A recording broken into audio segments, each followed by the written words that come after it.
The question, how would my practice be perceived by a patient? What should a patient expect? What should the patient get out of? It's a tall cup to fill, but let's see, describing what happens in day-to-day in my office hopefully will describe that. First call usually can be innocuous. Either they're just referred by the patient who says, I've had patients over there and they've done well, so this is the doctor you go see. For example, I had a doctor's daughter come another day. I have doctors themselves come. And that sort of builds your confidence in a way as well, that somebody trusts you. But the first call could be innocuous. Okay, somebody calls. I like face-to-face personal conversation, especially the first time. That's where, what procedure would you like? Well, I want lab band, for example. Okay, well, we'll have to shed this one picture that everybody says. It's not like I'm selling cookie to you. There's a lot of marketing being done. I don't know what you hear there or what you don't, but it's a procedure just like any other, for example, and you could somewhere face some complication and you need to know. So I don't want to just sell you that, but just come in, we're going to have a lab band and out tomorrow and you'll be great. What if the lab band doesn't even fit you? What if you have, say, for example, diabetes? Diabetes is one of the major disability disease that we know we can have.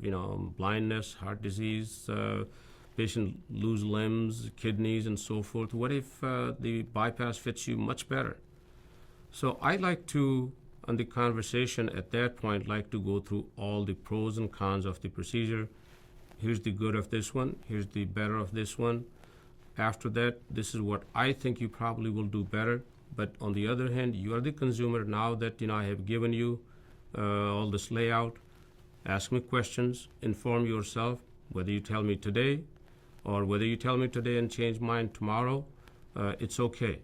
You're not somewhere backed in a corner, and I don't want you to, if you need thinking time, give it today, but if you are ready, then tell me, despite what I said, what would you like? Because you finally have to make this procedure work for you. Mine is once you're healed, I'm going to be your advisor.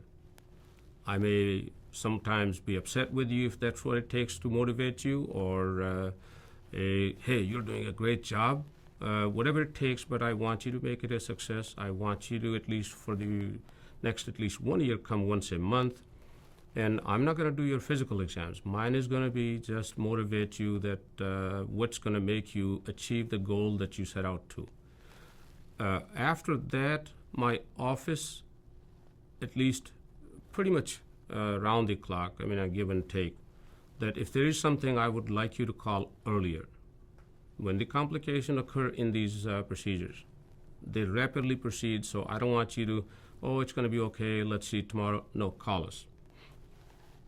And definitely come once a month, because even the studies have shown that those who come, even the counseling, that keeps you on track.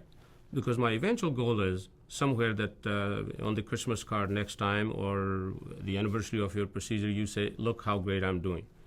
I had a patient who sent me a skiing picture. You can't beat some of those things.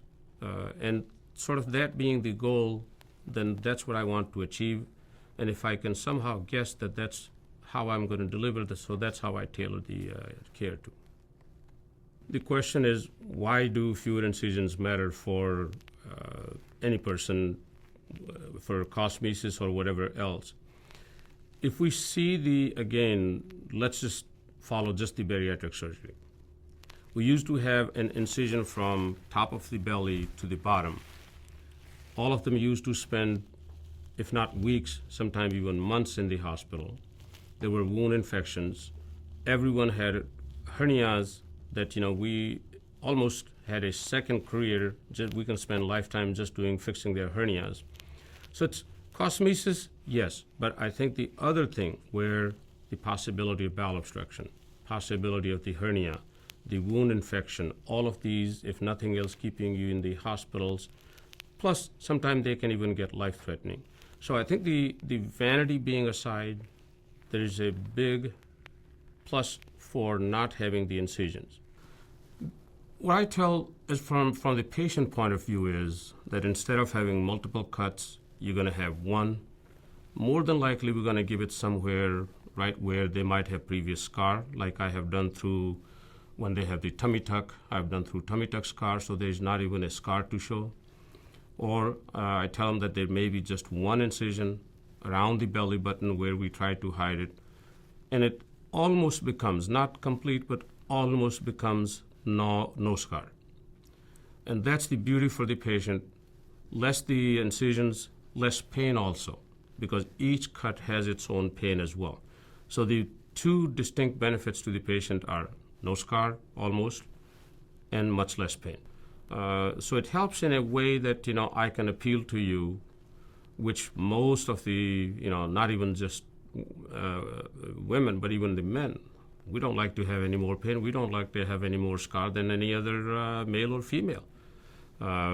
So that's where it's a big plus. What's satisfying about bariatric surgery? Lots of things. Grandpa comes, all of a sudden you see him a year down the line, and he says, doctor, that one grandson of mine that I could never catch and he used to tease me, now I can tell my grandson, I will catch you. Or simply, I could never tie my shoes and I couldn't cross my legs. Or whether it's getting in the airplane, now I don't have to worry about somebody looking at me that I'm taking.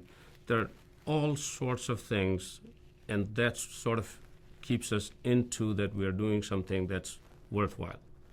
Where somebody comes in as, it's elective surgery, it's just an imposition on lifestyle, so to speak, but it is more than that.